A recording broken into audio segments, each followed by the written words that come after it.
qof ayuu wuxuu leeyahay assalaamu calaykum magacaygu waa Jeyte waxaan dhimanimo mooryaan ah waxayna ugu qasbaan inaan bixino lacag xoog ah sheekh shalay ayaan isku dhacnay waxaana ka dilnay 4 anagana waxay naga dileen 6 sheekh shariicada maxay ka qabtaa inaan iska dhicino nimankan dhacaya wallahi waxna kama rabno ilaahi waa inoo jeedaa iyaga ayaa wadada noo gala maxaan sameeynaa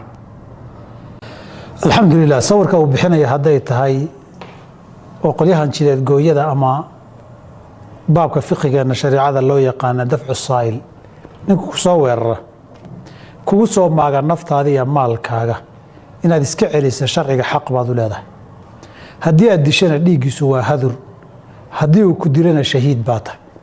nabigana waxaa ka sugan calayhi salaatu wasalaam inuu man qutila duuna maalihi fahuwa shahiid qofkii xoolihiisa oo dulmi lagu qaadanayo difaacdaay sidaa hadduu ku dhinta waa shahiid ومن قتل دون دمه فهو شهيد قفكي ديغيسيا نفتيسا لا سو aado xaq darana lagu soo aado ee iska difaacay iska dhiciyay shahiid waay duuna ahlihi nigeerihiisa la faraxumeeyo lagu xad gudba la doonayo difaaceedana ku dhintana shahiid way sida aad sheegaysa haday tahay waa baabu dafci saa'il way